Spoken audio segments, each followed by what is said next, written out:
listening to the most original talk radio station anywhere. We are LA Talk Radio at latalkradio.com.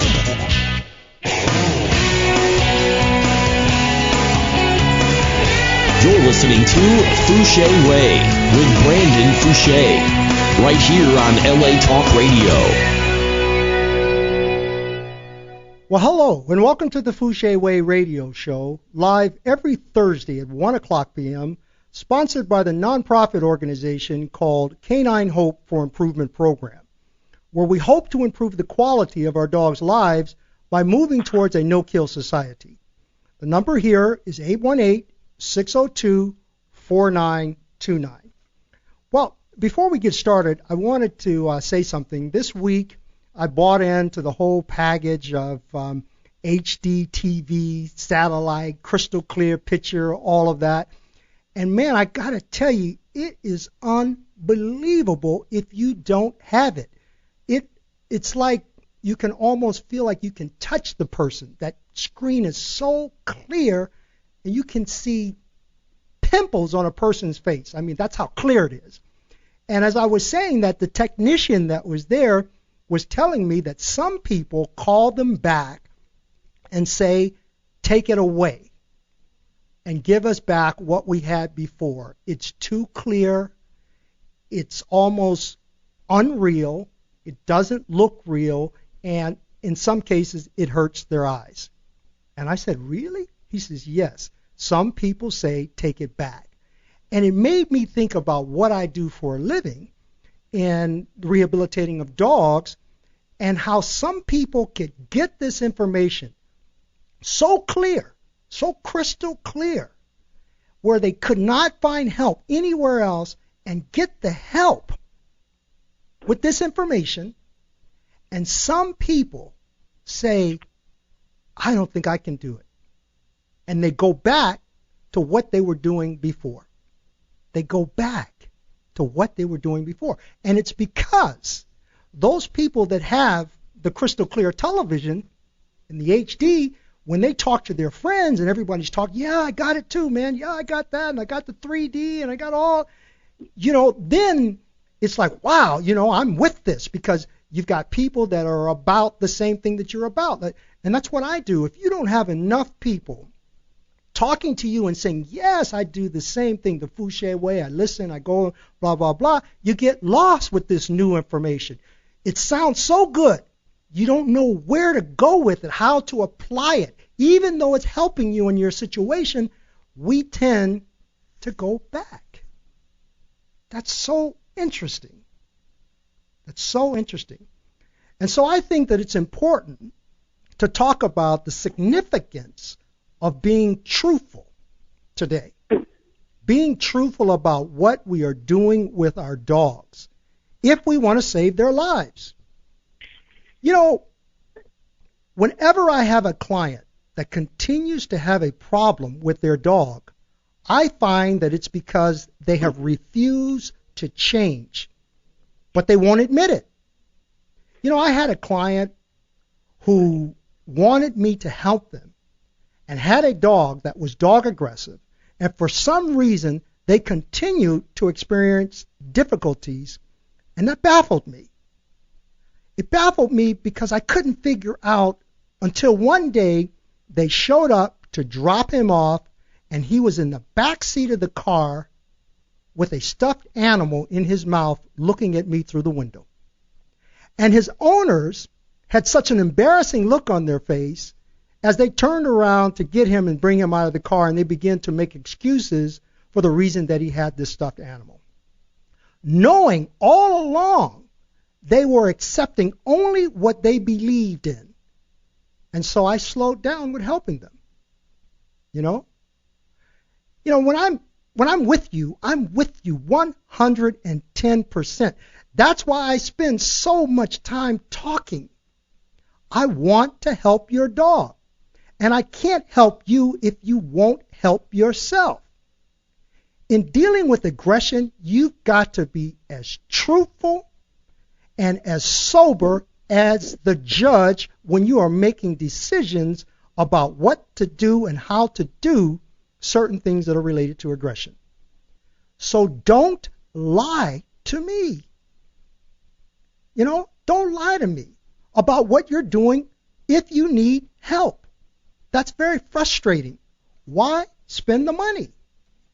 If you can't and won't change your ways that have not helped you in the past, simply because you don't want to come out of your comfort zone, then you're no better than the dog with the problem.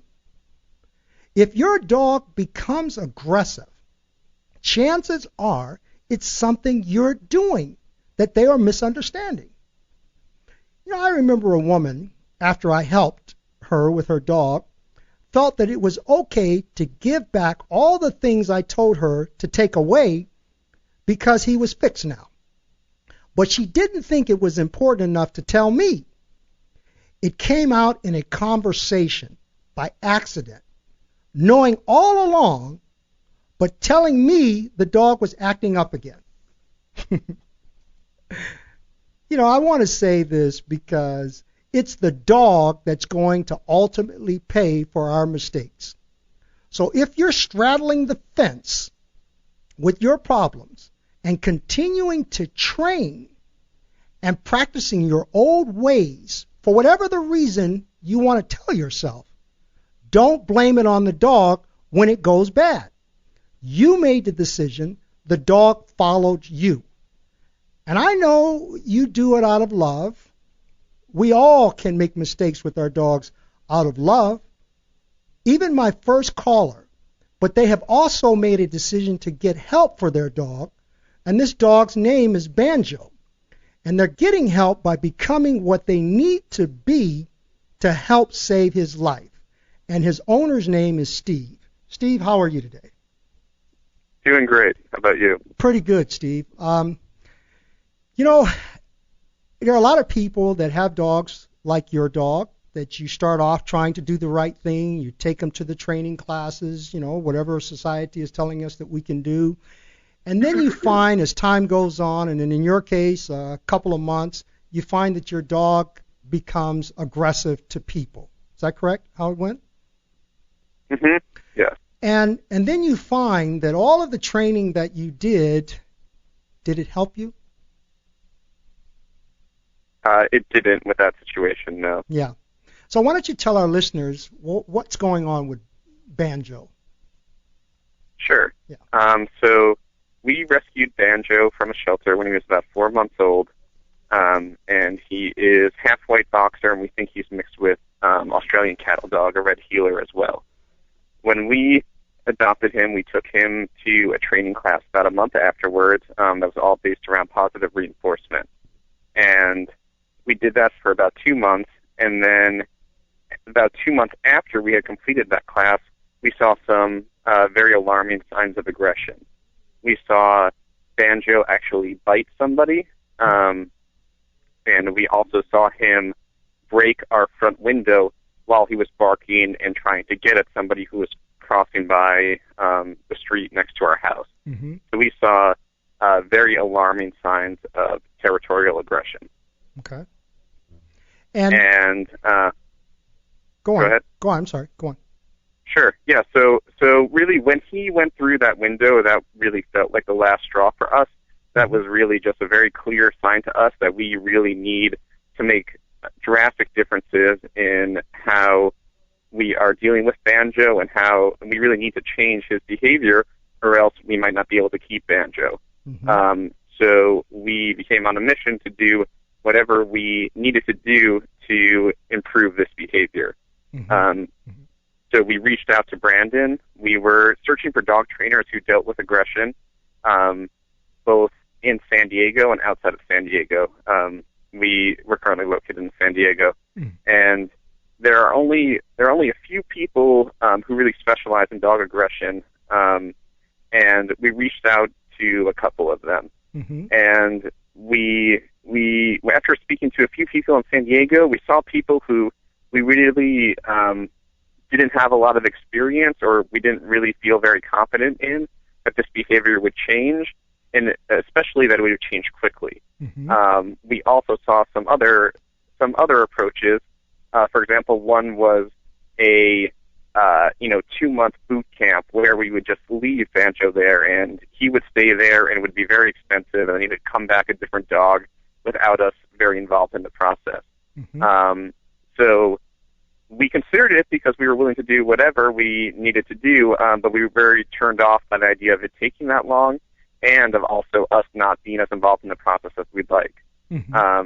So then we spoke to Brandon, and we got some techniques from him that have been very effective in dealing with Banjo, and more so than that, we also got a very detailed idea of why Brandon suggests the things that he does, and got some pretty interesting insight into dog psychology that we had not really thought of or understood previously. And the methods that we've been using have worked very quickly, and we've seen, a very dramatic difference in improvement in behavior with Banjo.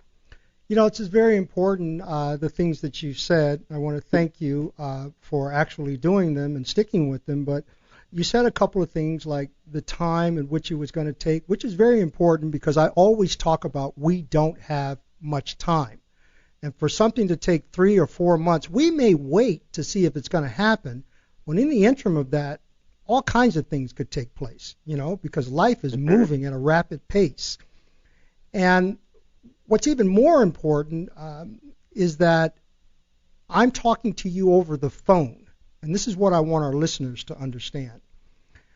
When you're dealing with aggression, and when I talk about truth and being as honest with me as possible about what's really going on, this was able to be dealt with over the phone in an hour or so conversation with you. And I talk to people all the time about the importance of the information more so than what to do. Okay? Because I've seen a lot of people being told what to do without information, and then the problem comes back because we're treating the symptom. Okay? Not knowing that how you're living with the dog can be creating the problem. It's like putting a Band-Aid on a wound that needs to be stitched. Right? And so, are you there, Steve? Yep. Okay. And so, in doing the things that I've told you to do, you've been able to see a different dog instantly. And, I think it's so important that, and maybe I shouldn't even be telling, you should be saying how important the information is as opposed to what to do. If I had just told you what to do, what would you have thought? I would have thought it sounded crazy and probably not something that, I would really relate to and understand and really, be vigilant about doing. Yeah, that's so important, But with all the information as to why, and you actually said it, that's what it's about, And for so long we've dealt with dogs from the concept of how humans think. And not to say that we have never thought from the dog's perspective, but I don't really think that we have entertained it in the way that we really watch what our dogs are doing and be able to say, oh, this is why you're doing this, because I'm not being who I need to be. And something as simple as training, without you knowing it, you do the course of training and the positive reinforcement, and then a couple of months later, this dog starts to be aggressive. So we got to assume that it's somewhere down the line, the dog was misinterpreting what was happening and somehow directed this thing to humans. And so he or she thinks that they're doing what they're supposed to do. That's what's so baffling to us. A simple thing like, let's say, I always tell this story about me going to a person's house, sitting down, and the dog not barking at me because I'm sitting very still, and the person is saying, see, Brandon, this is what we want, him not to be lunging and trying to bite people, and just sitting here and watching you like a good boy, and he's rubbing and touching the dog and telling him he's wonderful. And then after the conversation, I tell him I'm going to stand up, and let's see what happens. And the moment I stand up, the dog lunges at me, right? And so he says, well, I don't understand. What happened? And I say, look, for the last 30 minutes, you've been rewarding him for what he's thinking. When We thought that we were rewarding him for what he was doing, sitting there being quiet. Mm-hmm. So positive reinforcement, the love and affection that he was giving his dog was actually producing the aggression, and he didn't know it. Something as simple as that.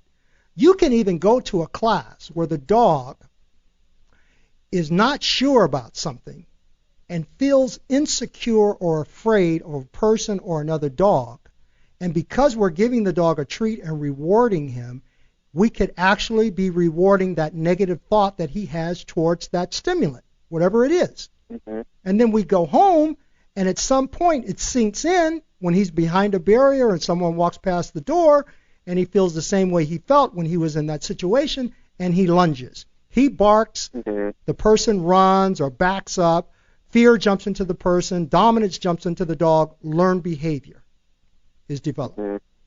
As simple as that. And that's why it's important. You know? Did that sound familiar?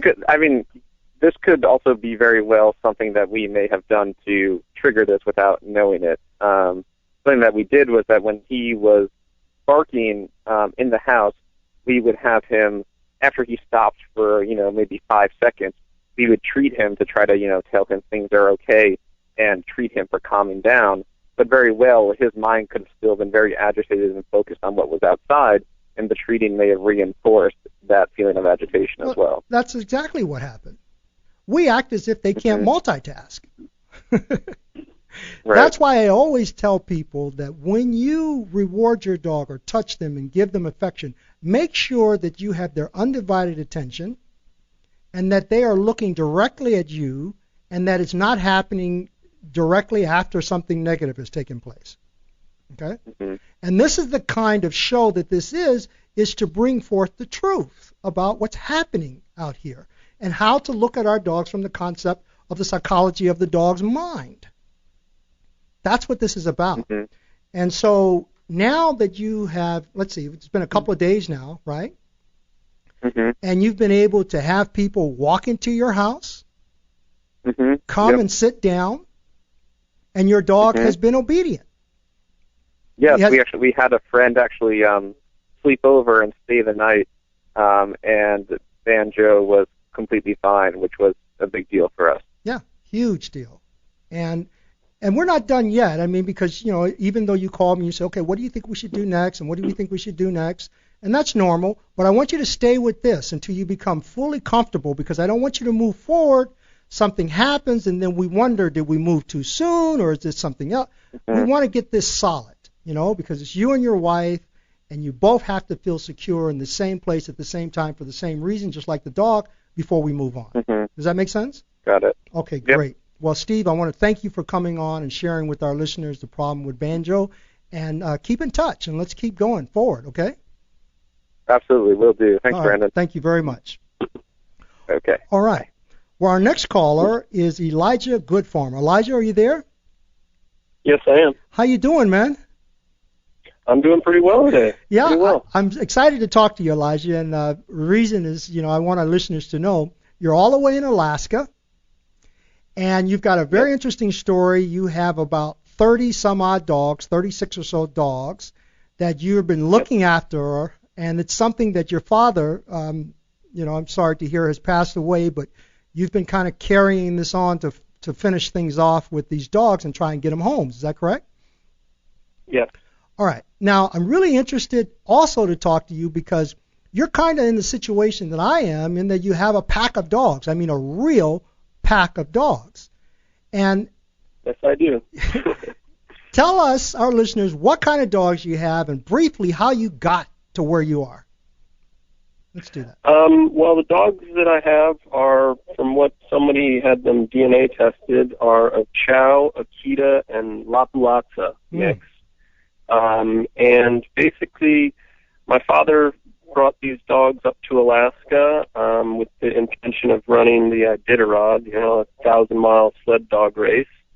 And kind of situations fell through. The training place that he was going to go with fell through, and he ended up in a remote location in Alaska with these dogs with no facilities, no running water, no power, and it turned into an Alaska survival situation for himself and the dogs.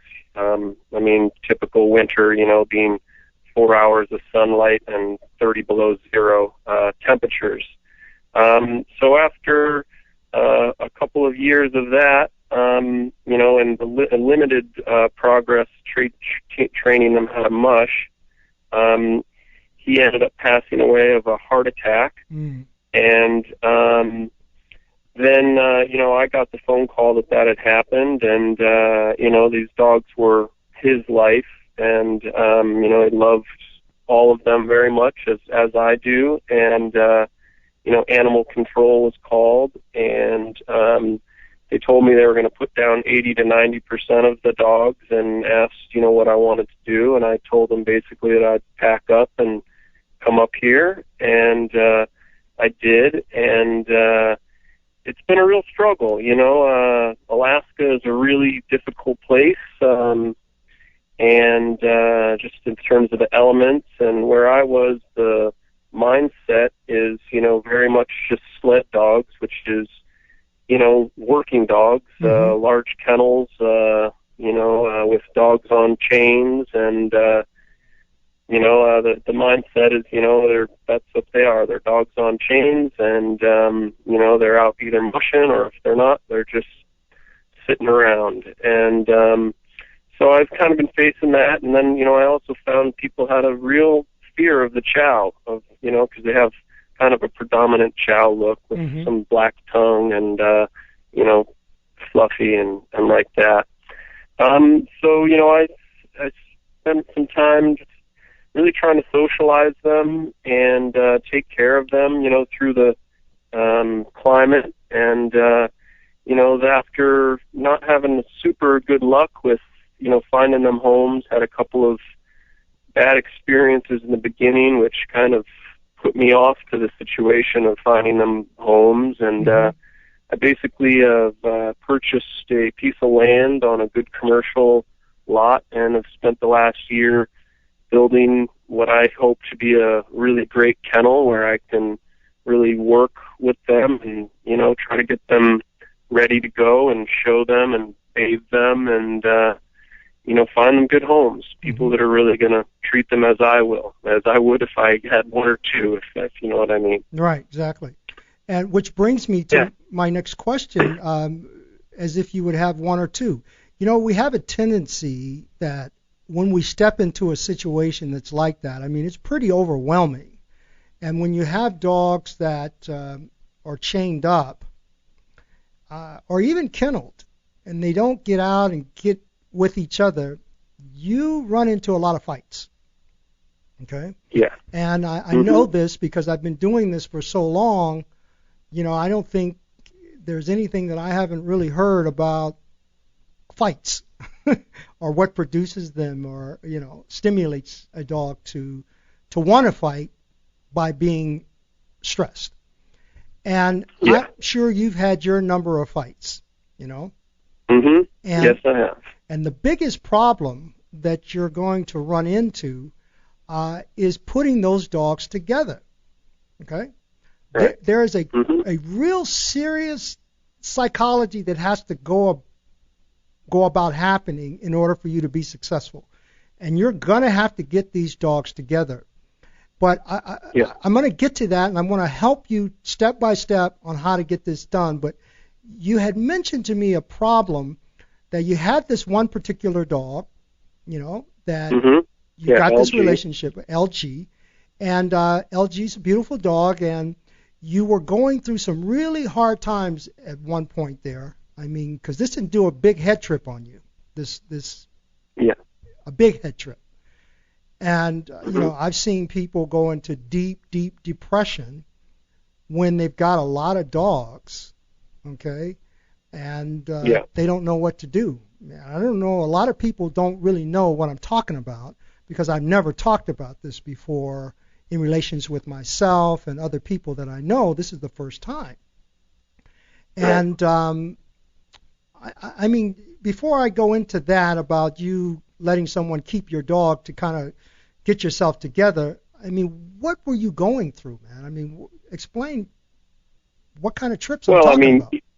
this situation has been unfeasible. I never in a million years could have imagined this happening. And, just going from, losing modern conveniences of, heat and shelter and running water and power, to facing, 30 below zero and taking care of dogs in that kind of environment. Mm-hmm. I also, like I was mentioning to you, I feel like I've kind of developed some kind of post-traumatic stress disorder with the dog barking, with the kennel dogs just, going insane and, to the point where I avoid movement outside to avoid their excitement and their barking because it stresses me out to the point of inability to move on some level. Mm-hmm. Dealing with, hygiene, in a situation like that is extremely difficult for myself because as soon as I put on a fresh pair of clothes or, have a shower, I walk through a muddy, mucky kennel, and I'm just as dirty as I was before I started. Mm-hmm. So it's been a seriously challenging thing, and then, the dogs, not knowing which dogs are going to get along or if there's going to, spark a fight when I'm letting them play or whatnot. And Mm-hmm. I mean, as you know, when you have a serious dog fight, it's like a level 10 emotional freak out. I mean, it is like, they go to a level 10 when they're fighting. Yeah. And learning how to break them up, which I have pretty well now, it's just been a real ride, and I really, with talking with you and, with getting this facility together, I feel like I'm really on the cusp of being able to change my life around and being able to change their lives around for the better. Yeah. And I'm very excited. I really am excited to have you as a team member on this project for me. Oh, absolutely, my friend. I mean,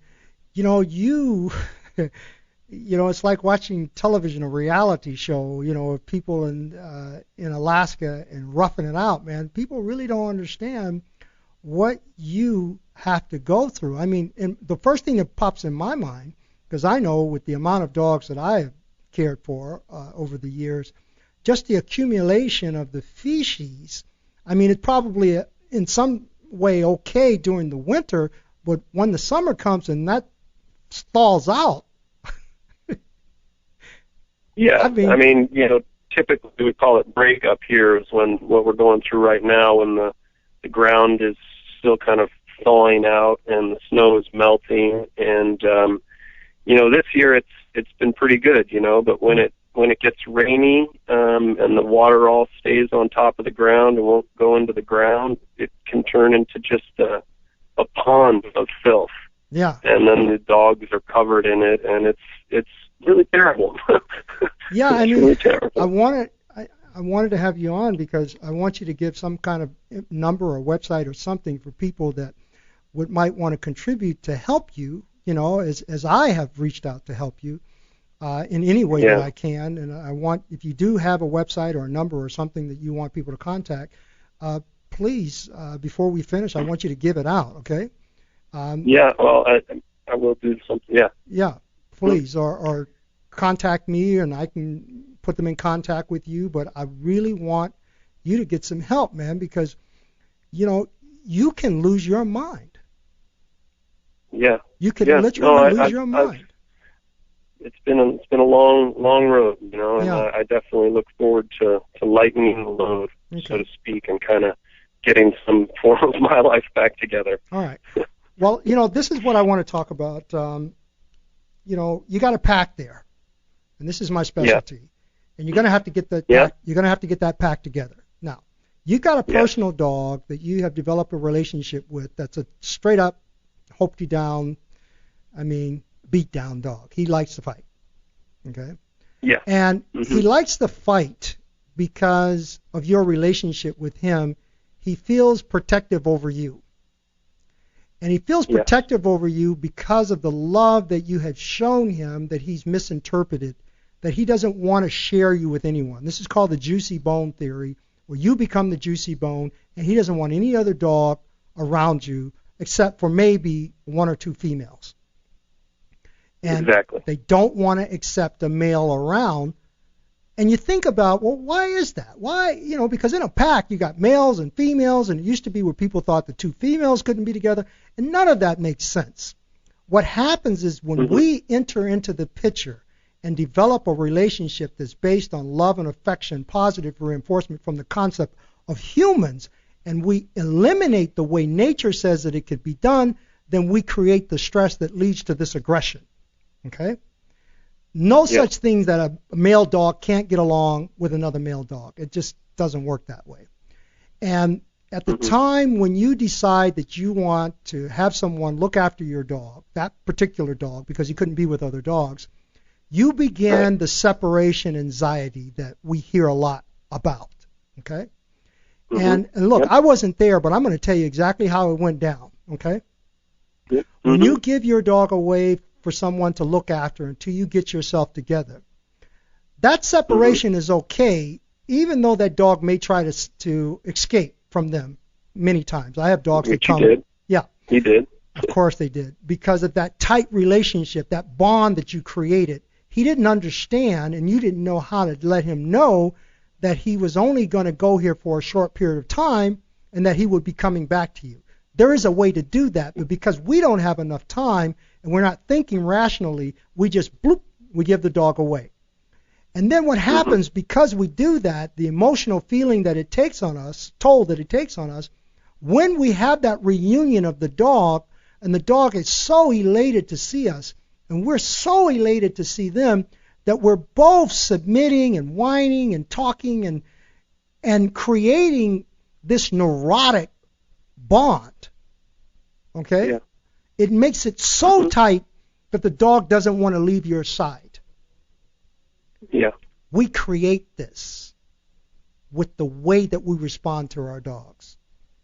It is from the way humans think. This is the love that I'm talking about, that hugging and kissing and treating and all that emotional outburst that we have to show the dog that we love them when they already knew you loved them.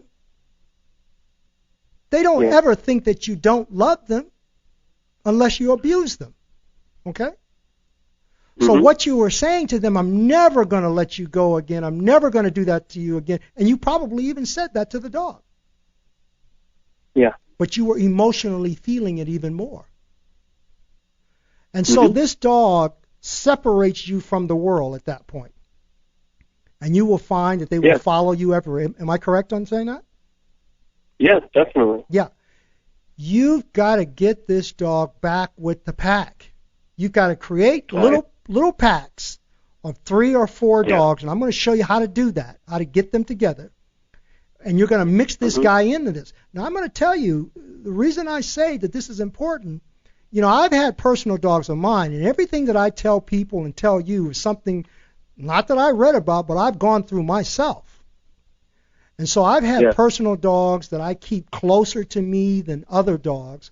And over the years, things have developed. The dog that comes into my mind at this moment right now, his name is Brutus.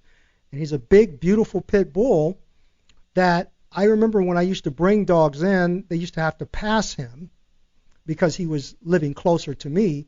And he would just go berserk in his cage, just yanking at the fence and going crazy back and forth and just like a maniac dog. And of course, he's my dog. And so when I open the cage, all of that goes away. He just wants to see that dog. But I'm producing that problem by where I have him, him stationed, where he's living. And I did that because I wanted him close to me. But I did him a disservice because that's not where he needed to be.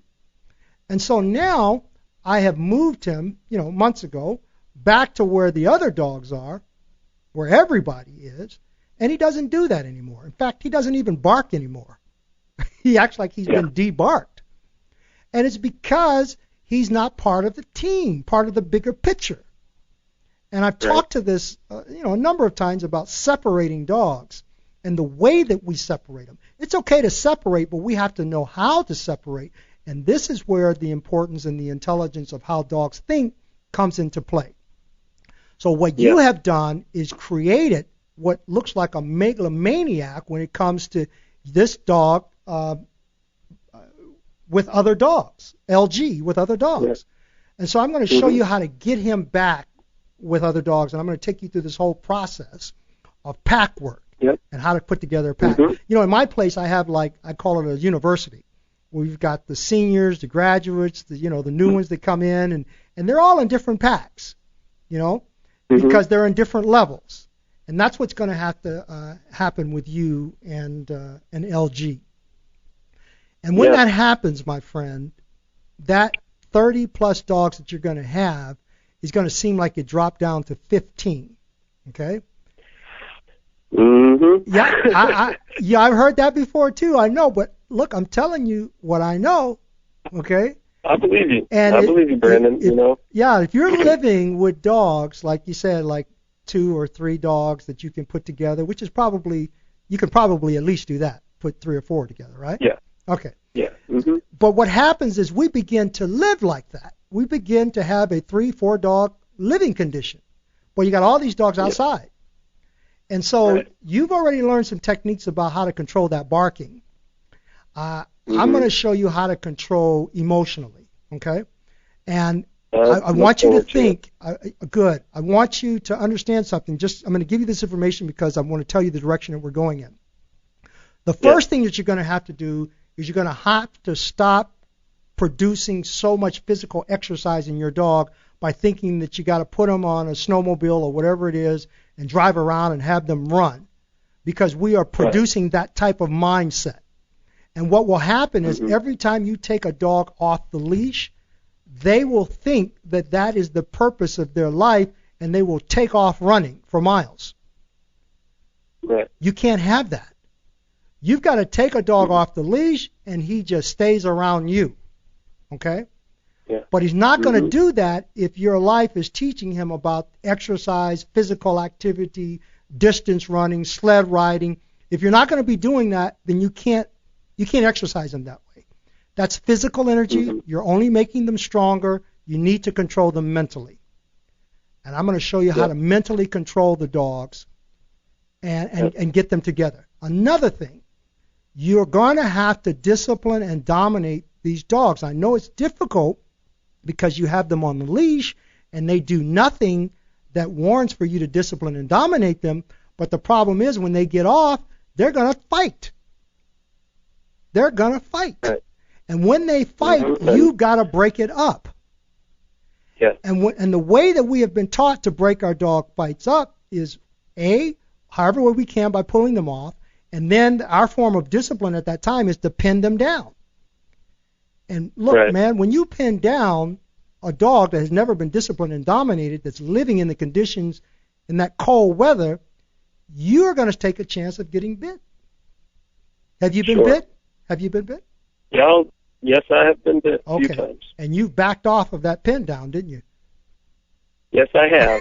And if you don't mind me sharing, what I have found is the best thing to break dog fights is the loudest, most sudden noise that you can get. For a while, I found out that a foghorn, that if they started dog fighting, I would have my foghorn right handy, and I would run up on them in as aggressive and loud a manner as I could and drop that air horn on them. Right. And that was enough to break their fight concentration and separate them, and once they were separated, then I could keep them apart and separate them. Exactly. You're onto something there. You're onto something because we're talking about emotionally producing a hormone that takes the place of the dominant hormone. So you're right on top of that.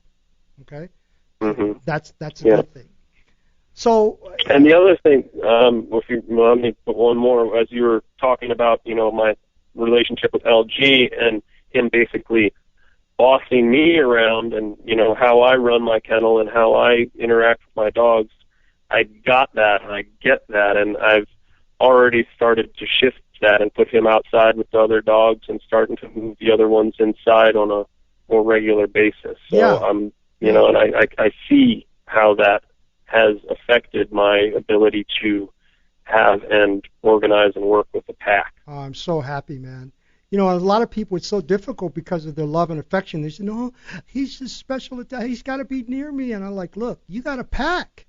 You got a responsibility to those dogs. They didn't ask to be there, but you do have a pack, and you can't think of yourself as an owner of 2 or 3 dogs when you've got 36 dogs or so. You've got a responsibility. His emotional well-being is not superseding of the entire rest of the pack. That's right. That's absolutely correct. That's a pack, and they expect for you to think like a pack because you're their leader. And when you start separating and thinking as an individual, and this is just something that you're doing, then you're going to have problems, my friend. You're going to have serious problems. You got a big job over there. I hope they're in the back. Yeah. They're in the past most. Oh yeah, man. We're on the road now, buddy, to get you set up. Brandon, I believe it. So you got to keep in contact with me. We're going to talk. I'm going to have you back on the show. I think this is very interesting. We're going to follow up with you. And do you have a number or something that you want to give out? Or you want to give it to me later, and I can give it next show? I could give you my email address. Okay, give it out. Give out your email address to people that might want to help you. Go ahead. My email address is as in Elijah, Goodfarm @yahoo.com. Goodfarm, just like it sounds, Good Farm. Yeah. Okay, great, Elijah. Look, it's been great talking to you. We're going to be talking for a while now, and time is rolling. But look, man, let's talk. Let's get it together. Let's make that successful, what you're doing up there, okay? Thank you very much, Brandon. I very much appreciate it. You're very welcome, Elijah. And I will be talking to you soon. Thank you. Bye-bye. Mm-hmm. Okay. Bye. Now, our next caller is Tommy. Tommy, are you there? Yes, and I will never complain about walking my dog in the cold weather again. There you go, man. You know, they always say when you start complaining about what you're doing, go take a look at what other people were complaining about, man, and it doesn't seem so bad, right? Absolutely. Exactly. Well, Tommy, wow. You've been on the show before. For those who listen, you'll know Tommy is in is it New York, right? No, Washington. I'm in Washington. I'm sorry, Washington. And we want to talk today, Tommy, about a few different things about your dog. You sent me some video showing that, the dog at the different areas like dog parks and things like that. And I want to talk to you about what's happening by me looking at the videos. I see that your dog, the reactivity of your dog's nervous system is high, okay? Mm-hmm. And, he can approach some dogs, and some dogs he doesn't do too well. If a dog is kind of assertive or dominant and will mount him right away, your dog will submit to that. Yeah, it's not uncommon for him just to walk up to a new dog. He kind of runs up, which I don't like. And well, that's the nervous system. That's the nervous system. Right. But he runs up and he'll typically kind of play bow and then just immediately turn around and then sort of flirt with the dog where like they'll sort of start to try to mount him and he'll turn back around and he's got that like big smile on his face and then he'll sort of run around a little bit and then after a while he turns back around and he gets mounted and he doesn't care at all. Right. Well, let me explain where this comes from. When a dog rushes another dog, it's usually because they've been walked on the leash a lot. And they've been pulling, and we pull them in the opposite direction. When we pull on our dogs, when a dog pulls forward and we pull the opposite way, we're actually telling the dog to pull, okay? That's basically what's happening. And so he's been kept away in the past, and so he rushes quickly.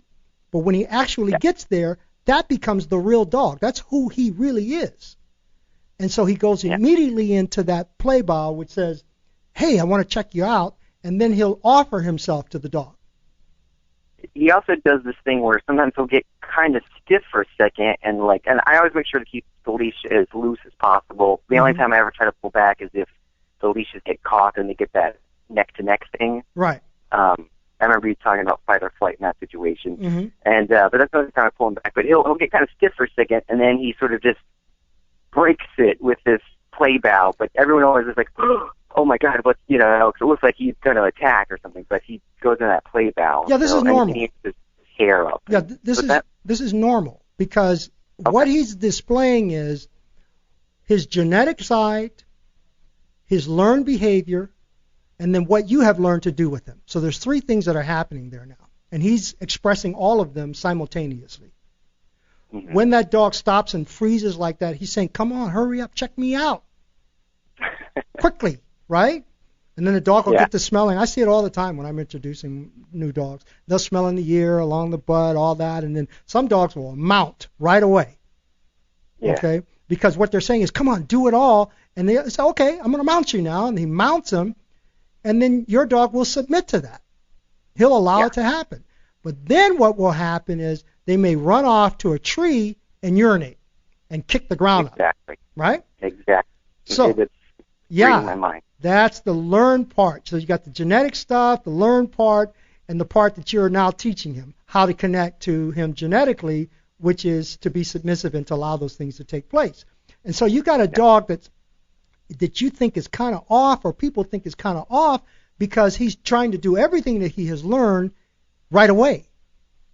Okay? Now, what will happen in a situation like that, because he has learned to rush things, to run up to things quickly? There used to be a saying about pit bulls that they wouldn't generally start a fight, but they would definitely finish the fight. Okay? And what happens is they approach too quickly. And they're courteous to a degree, but they're in your personal space. And then if the other dog reacts, then they will react. Okay? Yeah. Now, also, with a dog with the reactivity of their nervous system that's very high, especially when you got a pit bull, Rottweiler, German Shepherd, big dogs, you got to be careful with the kind of games that you play, because most of the games that we play with our dogs, they bring forth that predatory instinct that leads to stress, and that stress leads to aggression. So the moment that you pick up a ball or anything like that, I know you're not doing that with him, but I'm talking about what he has learned. The moment that you pick it up, he immediately goes into the stressful state of mind. The reactivity of the nervous system goes up, the adrenaline goes up, and it has to in order for him to chase that ball.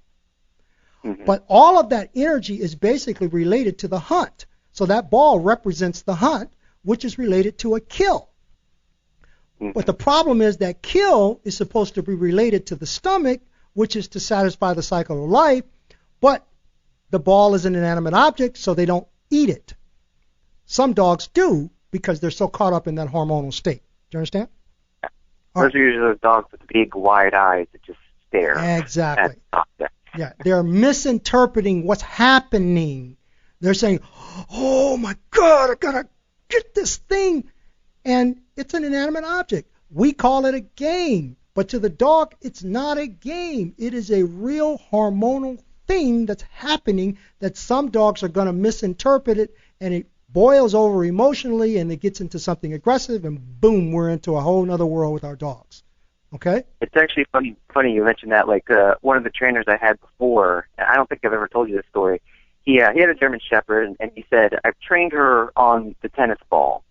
And then he was saying, wow, the strangest thing happened. My dog attacked one of my client's dogs. And I was like, what? What's going on? And he said, yeah, she just out of the blue attacked him. I don't know what caused it. I was like, okay, time to find someone new. Yeah, look, a lot of people don't understand. Sometimes a person can be out throwing a ball for their dog. The dog chases the ball. Another dog sees it. That dog chases the dog. It's not chasing the ball. It's chasing the dog. Yep. One dog is going genetically saying, I'm going to chase a creature, and the other one says, I'm going to chase an inanimate object, and sometimes if they get too close, they get into a fight. Yep. And because they're not understanding how these games are really supposed to be played out in their head, the way we would like for them to think about it, then sometimes a dog could be approaching with a ball in his mouth, and your dog will see that and run up to be aggressive because they see the ball in his mouth. That's exactly what's going on with my dog, where he's had the two incidences where he went after this dog and he grabbed the dog and bit him, but he didn't actually break the skin. He just kind of held him there, and it took forever to break him up, and finally we did. And I asked the guy, I said, how bad is your dog? And he said, oh, he's fine. He didn't break the skin. He just kind of held him down. Yeah. But it scared the hell out of me because I'd never seen that before from my dog. And then you said, I think it has something to do with the ball, because I'd seen that particular dog playing with the ball as we were walking in. Yeah, it was and what I was that... like, right. I don't know if Brandon's right on this one. And then about a month later, he was playing with the dog when we were out hiking. And about 5 minutes later, we ran into the people again. And my dog went up to their dog who had a ball in his mouth, and through the leash I felt the growl, and I was like, okay, time to call Brandon, let him know he was right again. Hey, man, I've seen it. I've seen it too many times, Tommy, And as we go on talking more and more, I'm going to bring this stuff out and explain it more, because this is how I work with dogs. Look at things from their perspective. And I know it's something new, like I mentioned in the very beginning of the show, and sometimes it's hard for people to accept. And time is rolling, but I want to say this one thing. You called me last night with a separate problem about your dog inching up in front of you. Or another dog, and I told you to do something, and you said to yourself the same thing. I don't know about what Brandon's saying, and then you called me back and said it worked exactly like I told you it was going to work, right? Yes, exactly. This morning I didn't even have to use anything, and he was completely fine. He didn't even attempt to go in front of me at all. Right, and this is all through information. Again, this is over the phone. You're out of town, so. Yeah. Anyway, Tom, I want to keep in touch with you. I want to have you back on again. We want to talk about your dog and keep this going and keep this network going. And let's get people together and start doing something now. I always talk about being a certain way, but I know people want to know how to do something. And we want to get a group of people, a team together, the Fouché way, and start talking about actually doing something, the Fouché way. And I want you to be a part of that, okay?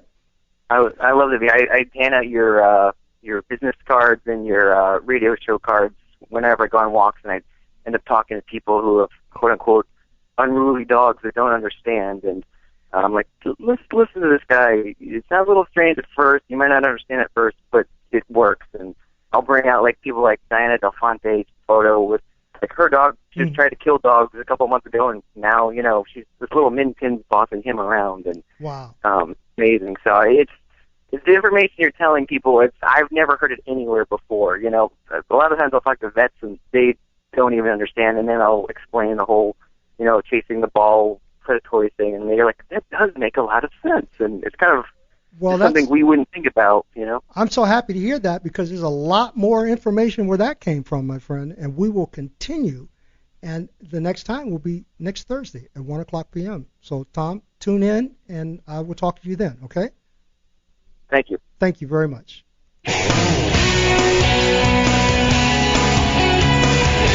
You're listening